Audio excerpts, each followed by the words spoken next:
પબ્લિકનું feedback અમે લેવાનું શરૂ કર્યું છે.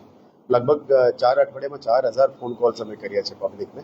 પબ્લિકથી ડાયરેક્ટ ફીડબેક અમે લેવાનું શરૂ કર્યું છે. ગલીઓમાં, મેઇન રોડ્સમાં સફાઈ નિયમિત થાય છે કે કેમ, પ્રોપર થાય છે કે કેમ, એ બાબતો ફીડબેક લેવાનું શરૂ કરી છે, જેથી કરીને વીએમસીના સેનિટરી ઇન્સ્પેક્ટર્સ અને સોલિડ વેસ્ટના ટીમની કામગીરી સારું જાય.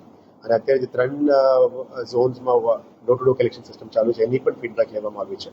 એક ઝોનની અંદર થોડું ઘણું ખામી હતી, એને પણ ઇમ્પ્રૂવ કરવા માટે મેં તાકીદ આપી છે, જેથી કરીને ઓવરઓલ સિટીમાં સ્વચ્છતા ઇમ્પ્રૂવ થાય એ બાબતો કામગીરી છે.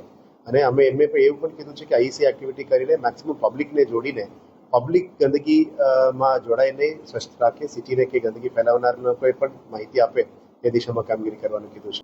Vadodara my pride my responsibility તરીકે બોર્ડ્સ અમે લગાવવાના છે, જેથી મારું બરોડા મારા ગૌરવ, મારું વડોદરા મારી જવાબદારી, એ સિટીઝન્સમાં એક જવાબદારી લાવવા માટે આ મહેનત છે. તમામ વોર્ડ લેવલ્સમાં, ઝોન લેવલમાં ઇમ્પોર્ટન્ટ જગ્યામાં બોર્ડ લગાવવાના છે, જેથી કરીને અમે સિટીઝન્સને આપણી સાથે જોડવા માંગીએ છીએ કે ફક્ત વીએમસીની જવાબદારી નથી, પણ સિટીને સારું રાખવા માટે તમામની જવાબદારી છે. એ અમે સિટીઝન સુધી લઈ જવા માટે અત્યારે પ્લાનિંગ છે. અત્યારે 41 તલાવો જે ડેવલપમેન્ટમાં છે, આ સિવાય જે નવું ડેવલપમેન્ટ માટે અમે ઝોનલ એન્જિનિયર્સમાંથી દરખાસ્ત માંગ્યું છે. દરેક ઝોનમાંથી જે તલાવ ડેવલપ કરી શકાય નોટિફિકેશન કરીને એ તલાવોની દરખાસ્ત સિટી ઝોનલમાંથી આવશે. તમે તમામ તલાવો લઈશું.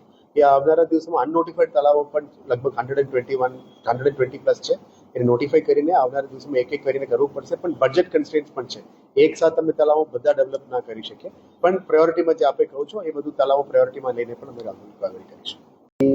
જે મીટિંગ હતી એટલે સ્વચ્છ સર્વેક્ષણ બાબતમાં તમામ વોર્ડ ઓફિસર્સની રિવ્યુ મીટિંગ કરવામાં આવ્યું અને સેનિટરી ઇન્સ્પેક્ટર્સની ખાસ કરીને રિવ્યુ મીટિંગ કરવામાં આવી છે. એટલે જે તે વોર્ડ્સ લેવલમાં જે 19 વોર્ડ્સ છે પ્લસ સેન્ટ્રલ 20 જગ્યામાંથી સારા કામગીરી કોણનું છે, સારા કામગીરી કોણનું નથી, એના ઉપર પણ ચર્ચા કરવામાં આવી.